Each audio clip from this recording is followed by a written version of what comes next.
네 번째 환상 다니엘서 10장의 말씀을 통해서 함께 은혜 받고자 합니다.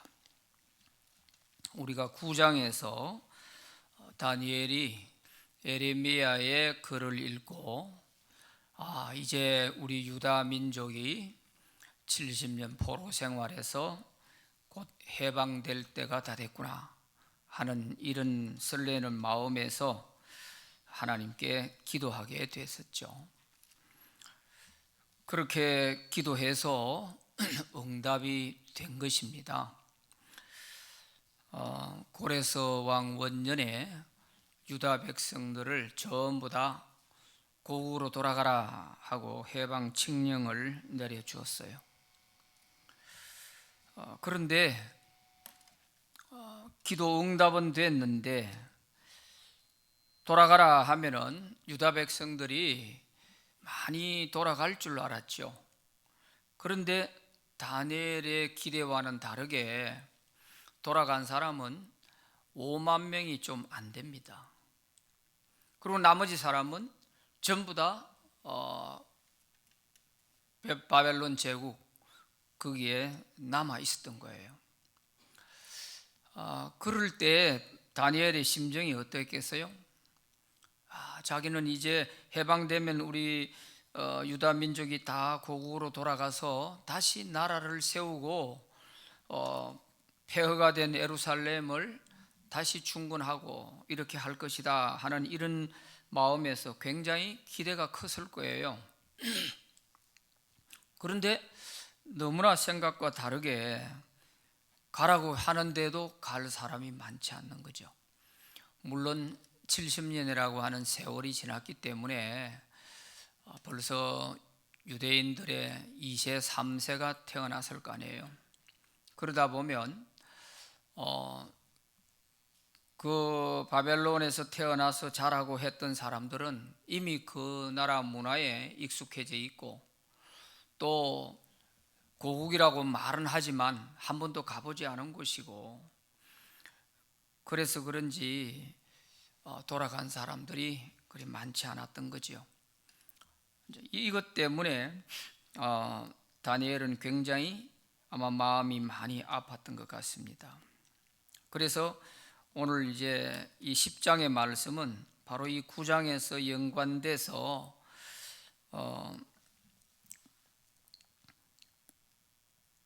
2절에 보면 새 이래 동안 다니엘이 슬퍼하며 금식 기도했다 하는 말씀이 2절 3절에 나옵니다. 왜 슬퍼했겠어요? 바로 이런 문제 때문이지요. 이 참 우리 민족이 완전히 이제는 없어지는 거 아닌가 하는 이런 생각마저도 들었던 것이죠. 그런데 다니엘은 이 당시 나이가 무척 많았습니다. 적어도 85세에서 90세 그 사이가 됐을 거예요.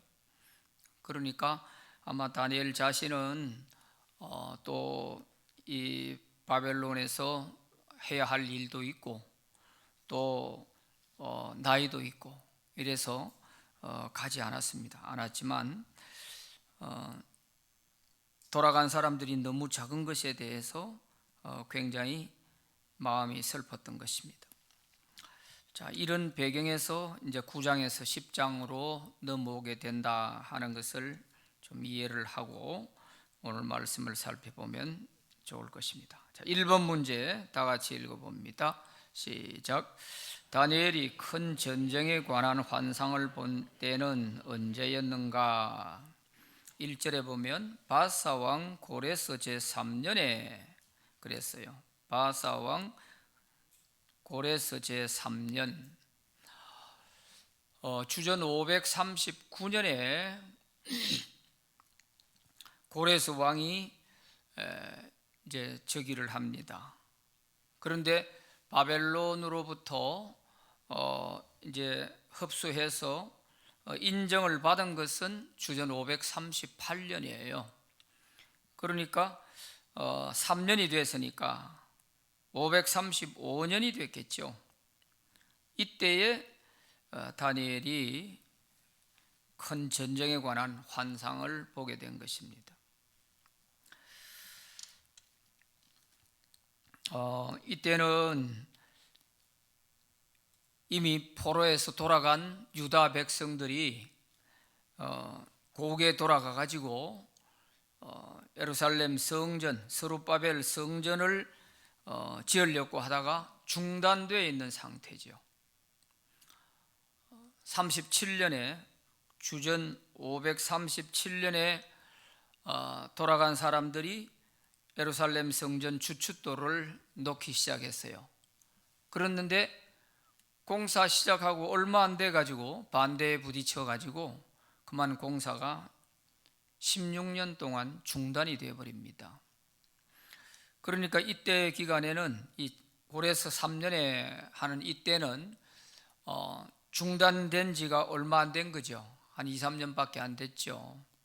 그러니까 이 소식을 다니엘이 또 들은 것입니다. 그러니까 더 슬픈 거죠. 돌아가는 사람도 많지 않았는데다가 돌아간 사람들이 또 예루살렘 중건과 또 성전 재건을 위해서 공사를 시작했는데 이것마저도 반대에 부딪혀서 그만 공사가 중단돼 버린 거예요. 거기서 고발을 당해 가지고 결국은 이 페르시아 제국의 왕으로부터 중단 명령이 떨어져 버렸잖아요.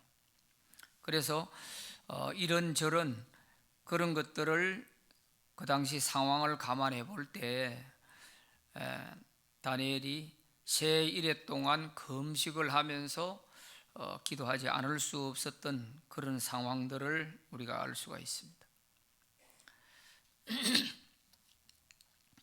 자, 2번 문제 읽어봅니다. 시작. 다니엘이 21일 동안 금식하며 기도한 이유는 무엇인가? 방금 말씀드린 대로 포로 70년이 끝나고 유다인들이 해방이 되어도 돌아가는 사람은 적고 또 거기다가 돌아간 사람들이 가서 성전 재건해서 공사가 중단되고 하는 이런 여러 가지 이유들이 다니엘로 하여금 금식 기도를 하게 했던 것입니다. 자, 3절에 거기 보면 새 이래가 차기까지 좋은 떡을 먹지 아니하며 고기와 포도주를 입에 대지 아니하며 또 기름을 바르지 아니하니라 그랬어요. 요 시기가 4절에 보면은 첫째 달 24일에 환상을 보았다 하는 거 보면 요 금식 기도를 시작할 때는 6월절 기간이었던 것 같습니다. 6월절은 정월 10일 날 어린 양을 선택해서 구별해 놓았다가 14일 날 밤에 어린 양을 잡아서 피를 뿌리고 15일부터 한 주간 동안 무교절에 들어가게 되지 않습니까? 그런 그 기간에 지금 금식 기도를 하게 된 것입니다. 그렇게 기도하다가 첫째 달 24일 정월 24일에 환상을 보게 되는 겁니다. 그러니까 이런저런 다니엘의 마음이 복잡한 상황에서 이렇게 금식하며 슬픈 마음 또 암담한 마음 그런 마음으로 기도하고 있을 때 하나님은 이 다니엘의 마음을 아시고 더 큰 것을 보여준 거예요. 장차 되어질 큰 전쟁에 관한 것이라 그렇게 1절에 말씀했잖아요. 그래서 이 환상을 통해서 다니엘이 눈앞에 있는 이거 지금 생각할 때가 아니다. 앞으로 되어질 더 큰 일이 이렇게 준비되어 있다 하는 것을 하나님이 보여주신 것이죠. 오늘 우리도 뭐 하나 문제가 끝나면 이제 다 되었는가 생각하지만 사실은 안 그렇죠. 또 한 가지 끝내놓고 나면 그 다음에 또 일이 기다리고 있잖아요. 그러나 우리는 그 한 가지 문제 해결할 때 그것 때문에 뭐 금식 기도도 하고 근심도 하고 애를 많이 쓰지요. 그렇지만 그거 끝나고 나면 또 다른 문제가 또 기다리고 있는 거예요. 그것처럼 다니엘도 당장 이 유다 민족의 눈앞에 떨어진 이런 문제들을 생각하면서 금식 기도를 시작했지만 하나님은 이 환상을 통하여서 그것과는 비교가 되지 않는 앞으로 되어질 엄청난 일들에 대한 것들을 보여주심으로써 다니엘에게는 오히려 작은 것에 근심하지 않고 앞으로를 위한 일에 오히려 더 기도할 수 있는 그런 계기가 됐을 것입니다. 자, 3번 문제 읽어봅니다. 시작. 환상 중에 히데겔 강가에서 다니엘이 본 사람은 누구인가? 지금 4절에 정월 24일에 내가 히데겔 강가에 있었다 그랬어요.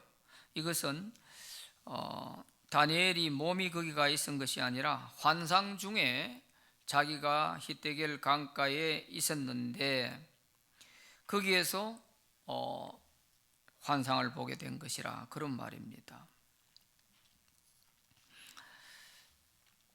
이 히데겔 강은 지금의 그 티그리스 강입니다. 자, 여기에서 다니엘이 본 사람이 누구냐? 5절 6절 말씀에 보면 그때에 내가 눈을 들어 바라본 적 한 사람이 세마포 옷을 입었고 허리에는 우바스 순금띠를 띠었더라. 또 그의 몸은 황옥 같고 그의 얼굴은 번갯빛 같고 그의 눈은 횃불 같고 그의 팔과 발은 빛난 녹과 같고 그의 말소리는 무리의 소리와 같더라. 이 내용을 읽어보니까 어떤 느낌이 드세요? 누구일 것 같아요? 예? 그냥 대충 한번 맞춰봐요. 여기 보니까 예수님의 모습과 너무 비슷한 모습들을 여기 지금 말씀하고 있어요. 그래서 학자들은 이것을 예수님이다 이렇게 보고 있습니다. 요한계시록 1장 13절부터 16절까지 사도 요한이 밤모섬에 귀양가 있을 때 그가 환상 가운데 만났던 예수님의 모습과 너무 비슷한 거예요. 같이 한번 읽어보시죠. 시작. 촛대 사이에 인자 같은 이가 발에 끌리는 옷을 입고 가슴에 금띠를 띠고 그의 머리와 털의 희기가 흰 양털 같고 눈 같으며 그의 눈은 불꽃 같고 그의 발은 풀무불에 단련한 빛난 주석 같고 그의 음성은 많은 물소리와 같으며 그의 오른손에 7별이 있고 그의 입에서 좌우에 날선 검이 나오고 그 얼굴은 해가 힘있게 비치는 것 같더라. 아멘. 여기에 사도 요한이 본 부활하신 예수님, 그 예수님의 모습과 오늘 다니엘이 본 5절 6절에 있는 이 모습이 너무 흡사하지 않습니까? 그래서 학자들은 이것이 아직 육신의 몸을 입고 이 땅에 오시기 전에 예수님의 모습이다 이렇게 보는 것입니다. 자, 이 모습을 보고 다니엘은 얼마나 충격을 받았는지 혼수 상태에 빠져버렸어요.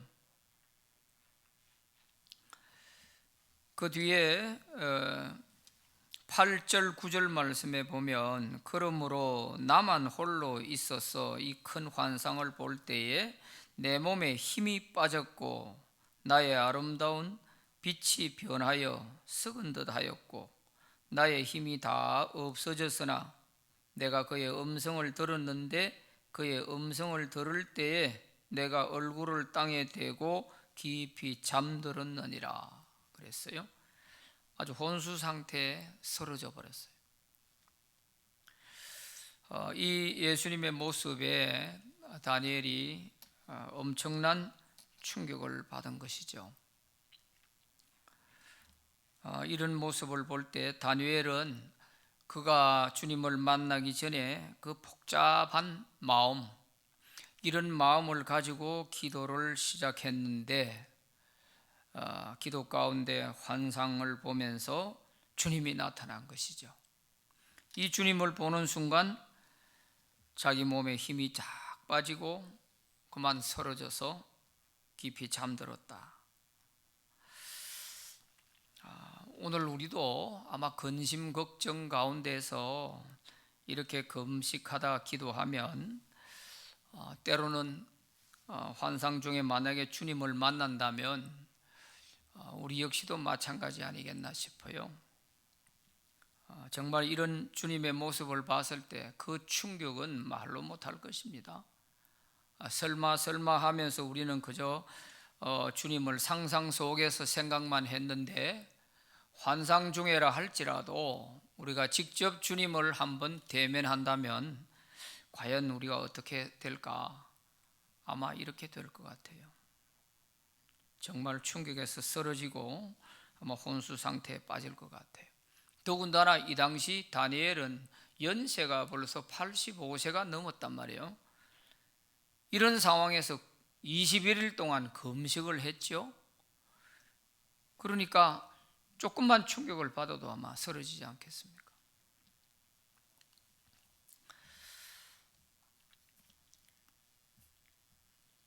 자, 4번 문제 읽어보겠습니다. 쓰러진 다니엘을 일으켜준 자는 누구인가? 10절, 11절 말씀에 보면 한 손이 있어 나를 어루만지기로 내가 떨었더니 그가 내 무릎과 손바닥이 땅에 닿게 일으키고 내게 이르되 큰 은총을 받은 사람 다니엘아, 내가 너에게 이르는 말을 깨닫고 일어서라. 내가 너에게 보내심을 받았느니라 하더라. 그가 내게 이 말을 한 후에 내가 떨며 일었으니. 자, 여기서 한 손이 있어 다니엘을 어루만져 주면서 일으켜 세워준 이 자가 누굴까 하는 것입니다.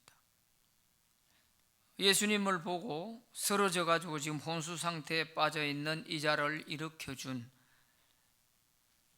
이 자가 누군가 하는 거예요. 그래서 오늘 이 10장의 말씀을 보면 참 어려운 부분이 지금 주님과 천사가 번갈아 가면서 이렇게 나오는데 확실하게 누구다 이것이 안 밝혀져 있으면서 이 내용이 왔다 갔다 하면서 이렇게 전개가 된단 말이에요.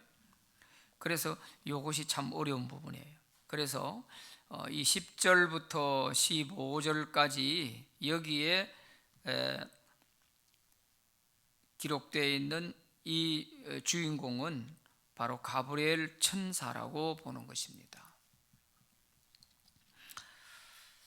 앞에 9장에서도 보면 오늘 여기에 10장에 나와 있는 이 말과 비슷한 것을 가브리엘 천사가 하고 있죠. 그러니까 이 가브리엘 천사가 예수님이 가브리엘 천사를 대동하고 지금 다니엘에게 환상 중에 나타나신 것입니다. 그래서 9장 앞에 21절부터 23절에 있는 내용을 한번 봅시다. 여기에 가브리엘이란 말이에요. 곧 내가 기도할 때에 이전에 환상 중에 본 그 사람 가브리엘이 빨리 날아서 저녁 제사 드릴 점 내게 이르더니 내게 가르치며 내게 말하여 이르되 다니엘아, 내가 이제 너에게 지혜와 총명을 주려고 왔느니라. 곧 네가 기도를 시작할 즈음에 명령이 내렸으므로 이제 너에게 알리러 왔느니라. 너는 크게 은총을 입은 자라. 그런즉 너는 이 일을 생각하고 그 환상을 깨달을지니라. 자, 여기에 보면은 그 내용이 오늘 10장에 나와 있는 10절부터 13절에 있는 내용과 흡사하지 않습니까? 큰 은총을 받은 사람 다니엘아, 내가 너에게 이르는 말을 깨닫고 일어서라. 그리고 12절에서 가서도 보면 네가 첫날부터 기도할 때에 이미 응답을 받았다. 그런데 내가 네 응답을 가지고 오는 도중에 길이 막혀가지고 이래서 21일째 마지막 날 내가 이 응답을 가져온 것이다 하는 이 이야기를 하지 않습니까? 이걸 볼 때 여기에 10절에서 지금 15절까지에 나오는 요 내용에서는 가브리엘 천사라 하는 것을 볼 수가 있습니다. 자, 5번 문제 읽어보겠습니다. 시작. 다니엘의 기도 응답이 늦어진 이유는 무엇인가? 12절에서 14절에 있는 내용대로 다니엘은 이 환상을 깨닫기 위해서 또 하나님의 뜻을 깨닫기 위해서 기도하기로 시작한 그 첫날 하나님의 기도 응답은 이미 떨어졌어요. 자, 12절 다 같이 읽어봅시다. 시작.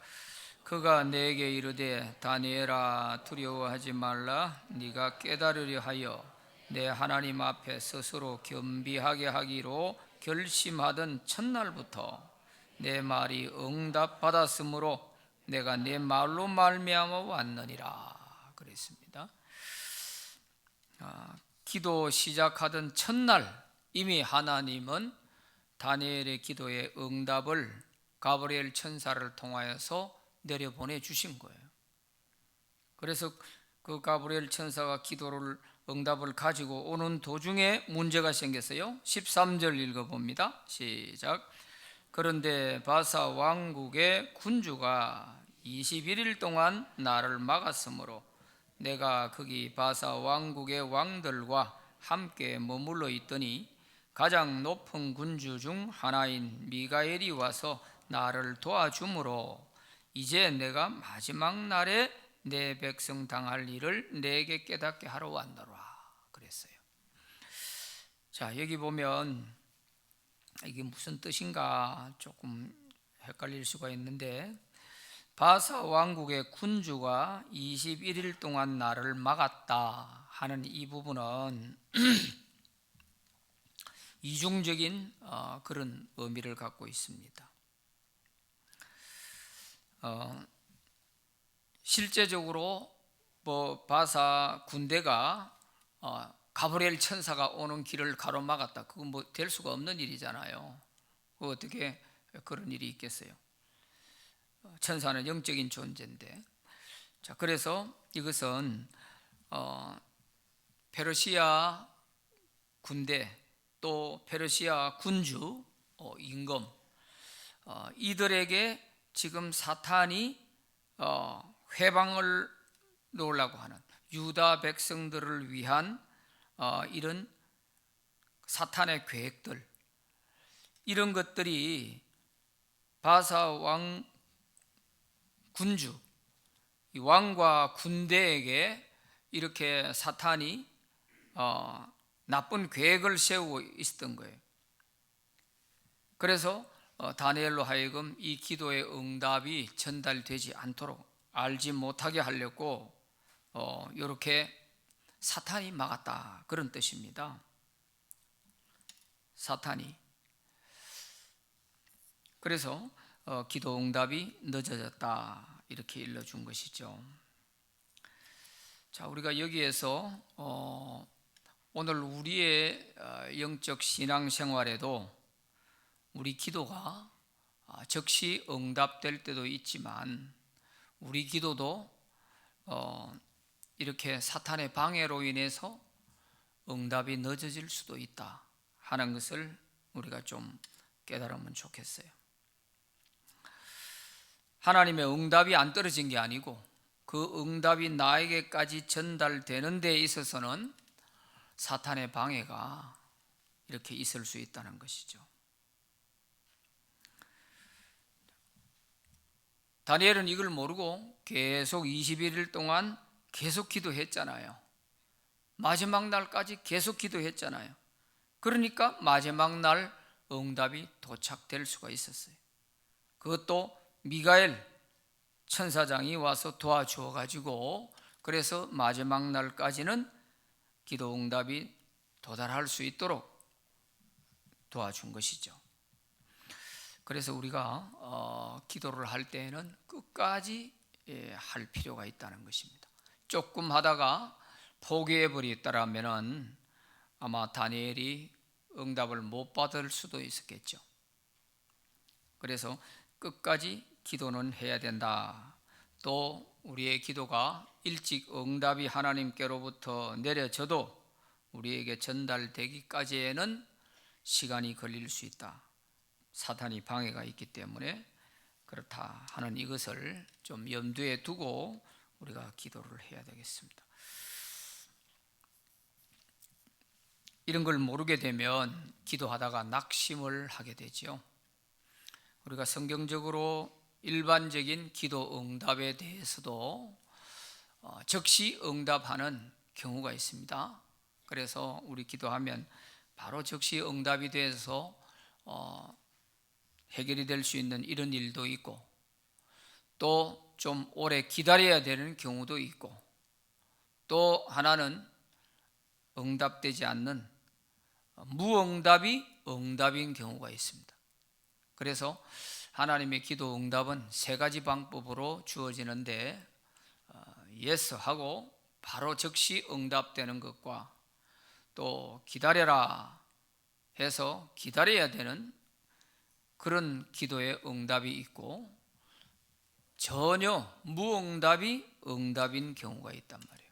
왜 그러냐 하면 내가 기도를 한 것이 이게 하나님의 뜻에 맞지 않고 잘못 구한 것에 대해서는 하나님이 안 들어주시는 것이 응답이에요.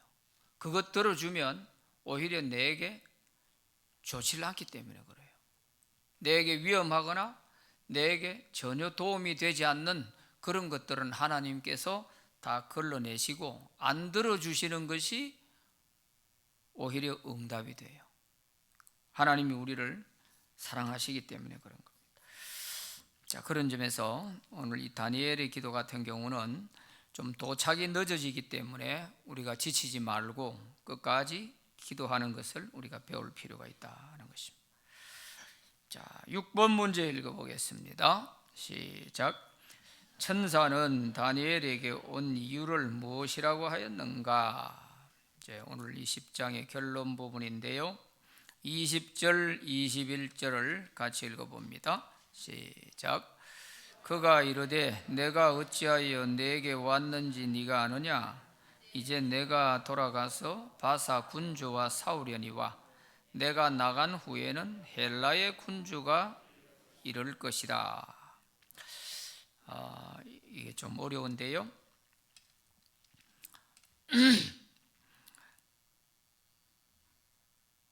다니엘에게 내가 왜 왔는지 아느냐? 원 목적을 얘기하는 겁니다.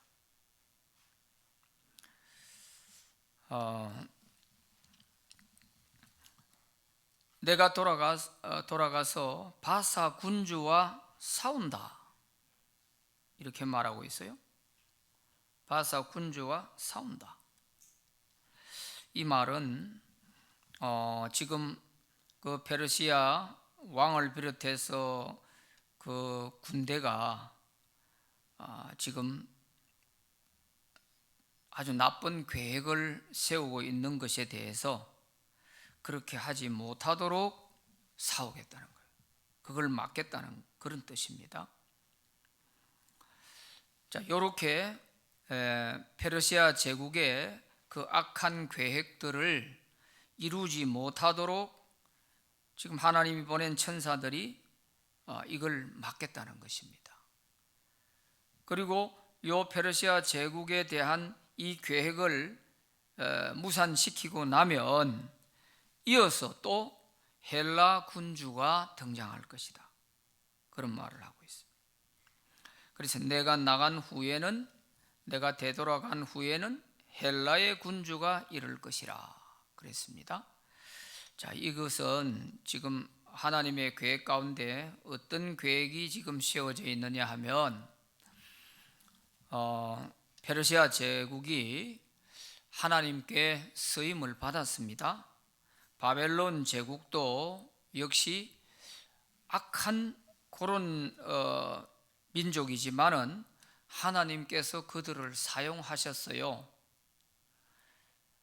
그래서 바벨론 제국이 하나님께 쓰임 받은 일은 뭐냐 하면 이스라엘 백성들이 죄를 짓고 아무리 선지자들이 회개를 하라 해도 회개를 하지 아니했습니다. 그랬을 때 하나님께서 그 유다 백성들로 하여금 징계하는 데에 벌을 내리는데 도구로 바벨론 제국을 들어선 것입니다. 그래서 유다 백성들을 포로로 잡아가 가지고 70년 동안 고생을 시키는 이 일을 바벨론 제국이 한 거예요. 바벨론 제국이. 그래서 나라가 망할 무렵에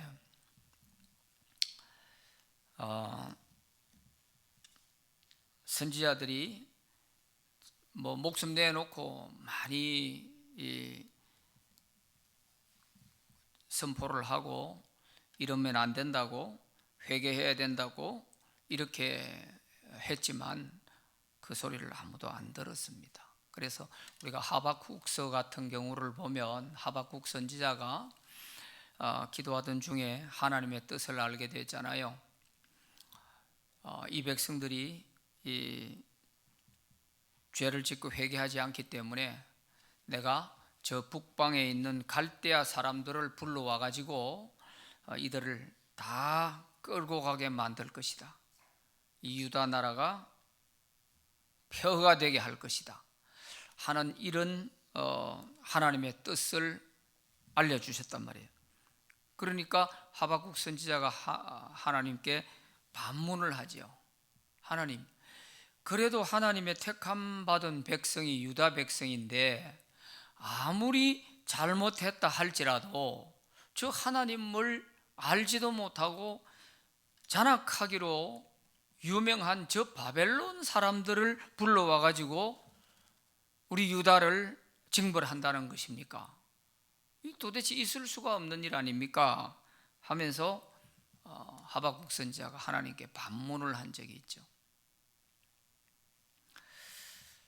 그래서 하나님이 이렇게 내가 징계를 한다 할지라도 영원히 내가 유다를 버리는 건 아니다.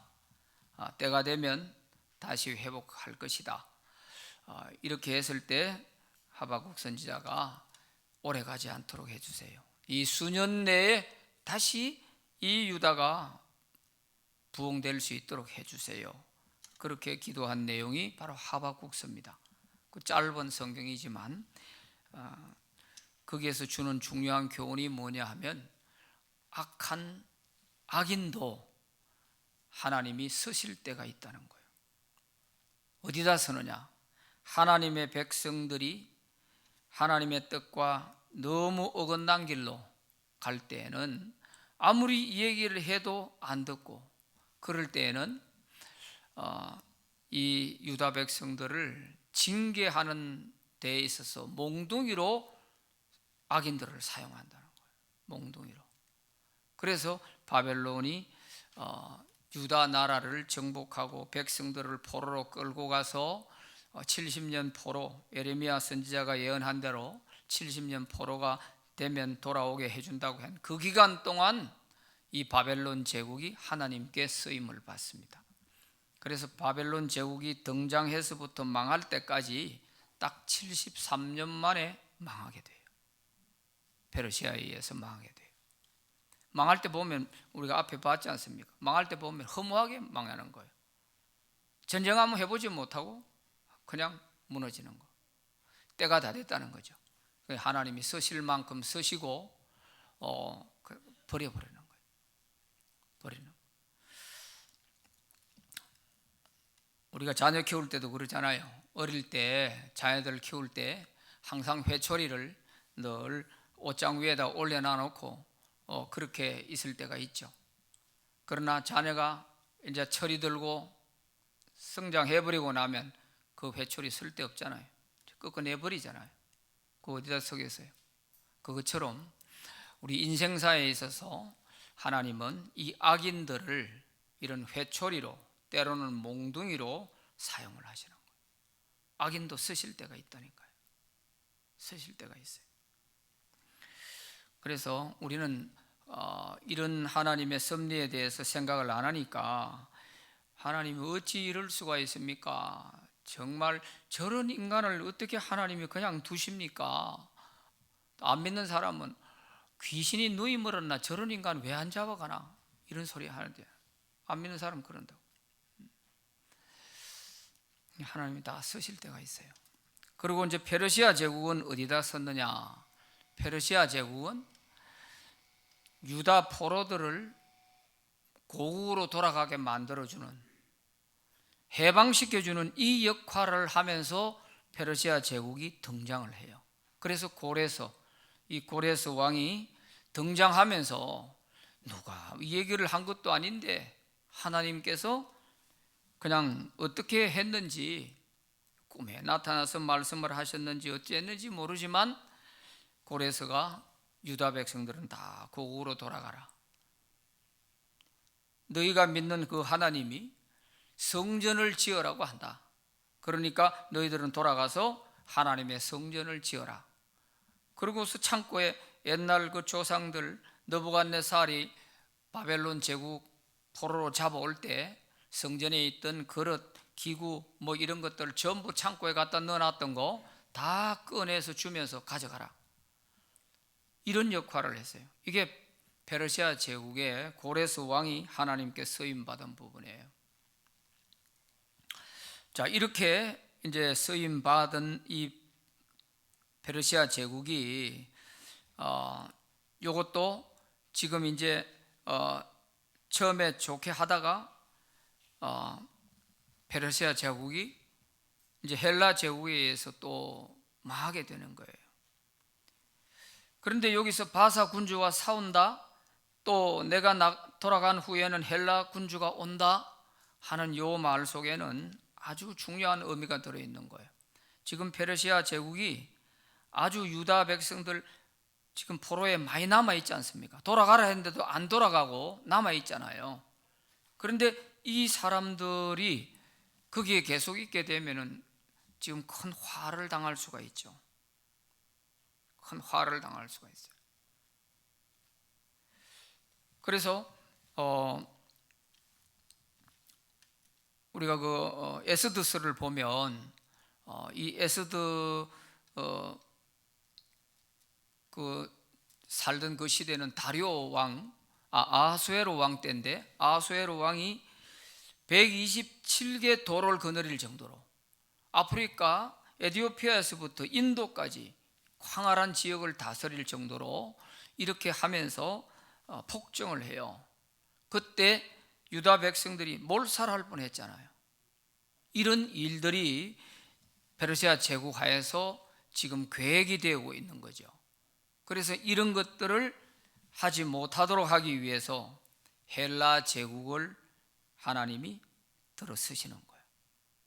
헬라 제국이 등장하면서 페르시아 제국에서 세워놨던 그 모든 악한 계획들이 무너지게 되는 거예요. 이게 무너져요. 바로 요 일을 위해서, 그래서 바사 군주와 지금 가버리 싸우겠다 하는 말이고, 또 헬라 군주가 또 들어오게 될 것이다 하는 이 문제는 바로 이런 상관관계가 있는 것입니다. 이게 앞으로 펼쳐져 갈 이제 국제 정세입니다. 국제 정세. 당장 눈앞에 보기만 했을 때에는 다니엘이 가슴이 답답한 거지요. 이 페르시아 제국에 남아있는 이 유다 백성들이 큰 화를 당할 텐데, 지금 큰 전쟁에 관한 것이라 이렇게 되어 있는데, 이 큰 전쟁이라는 단어가요, 국가 간에 싸우는 이런 전쟁이 아니라 여기에는 큰 고난을 의미하는 거예요. 큰 고난. 그래서 이 남아있는 사람들에게는 엄청난 고난이 오게 될 텐데 하는 이런 걱정과 아울러서 지금 다니엘이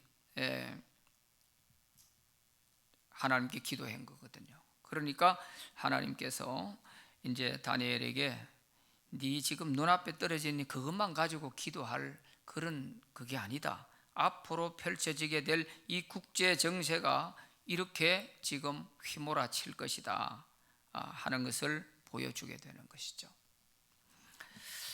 이런 가운데서도 하나님은 보세요. 페르시아 제국의 그 악정을 무산시키기 위해서 헬라 제국을 다시 들어서게 하면서도 하나님은 자기 택한 백성 유다를 보호하시려고 하는 이런 하나님의 사랑을 볼 수가 있는 거예요. 그러니까 이 좁게 보게 되면 하나님이 마치 유다 백성들을 다 버리셨는가 이렇게 볼 수 있는데 멀리 보게 되면 그게 아니라는 거죠. 하나님은 유다 백성들을 정신 차리게 만들어 가지고 이들을 보호해 주려고 하는, 돌아가지 않고 남아있는 이들에 대해서 화를 당하는 것을 막아주시려고 하는 이런 계획이 있었던 거죠. 이게 바로 하나님의 사랑입니다. 그래서 우리는 너무 눈앞에 있는 것만 보면 우리가 하나님의 큰 사랑을 알 수가 없어요. 그러나 지나놓고 보면 하나님이 그때 내가 그렇게 기도해도 아무 응답이 없더니 결국 지나놓고 보니까 그게 다 하나님의 사랑이었구나 하는 것을 느낄 때가 있는 것처럼 다니엘이 기도했을 때의 상황이 바로 이러했던 것입니다. 그래서 악인도 하나님 손에 있고 또 세계 역사에 돌아가는 모든 그런 변화의 그 배후에는 역사를 주관하시는 하나님이 계신다 하는 것을 우리가 다니엘서를 통해서 좀 잘 기억하시면 좋겠습니다. 그래서 악인들을 왜 하나님이 재앙 두실까? 또 악인들이 왜 이렇게 설치게 하실까? 그것만 보지 말고 거기에는 악인들을 통해서 정신 차리게 하려고 하는 대상이 누군가를 알아야 돼요. 대상이. 그래서 집안에서도요, 우리 믿는 사람들 정신 차리게 하려고 집에서도 보면 한 사람씩은 꼭 악한 역할을 하는 사람들이 있어요. 그 사람 때문에 오히려 신앙에 잠을 자지 않고 깨어서 기도하게 만드는 이런 사람이 있다니까요. 그걸 미리 우리가 알지 못하면은 늘 원망하죠. 저 사람만 없으면 좋을 것 같은데 하는 이런 생각만 한단 말이에요. 그게 잘못된 거예요. 나로 하여금 신앙에 잠자지 않도록 만들렸고 하나님께서 저 사람을 악역을 맡기셨구나 이렇게 생각하면 그 영혼이 나 때문에 오히려 불쌍한 신세가 되어 있잖아요. 그럼 내가 빨리 정신 차리고 회개하고 바로 서면 되는 것인데 그걸 보지 못하고 막다른 길로 막 이렇게 치달아 가려고 하는 이게 참 너무 어리석은 것입니다. 그래서 악인도 때에 따라서는 하나님이 필요한 곳에 얼마든지 쓰시고 또 환난 가운데 있는 것 같지만 하나님은 택한 백성을 보호하시는 이런 하나님이시다 하는 것을 오늘 이 말씀을 통해서 우리가 잘 마음에 새기시고 낙심하지 말고 더 큰 하나님의 계획을 바라볼 수 있는 저와 여러분들이 되시기 바랍니다. 기도합니다. 하나님 아버지 감사합니다. 이 시간 다니엘을 통하여 답답하던 그 마음에 앞으로 되어질 더 큰 일들을 보여주시면서 낙심보다는 오히려 더 큰 그런 마음을 가지고 기도하게 하신 것을 볼 수 있습니다. 오늘 우리에게도 눈앞에 있는 당장의 어려움만 보지 말고 하나님께서 어떻게 이끌어 가실 것인지 더 큰 계획을 바라보고 우리가 더 깊이 기도할 수 있는 우리 모든 성도들이 되게 하여 주시옵소서.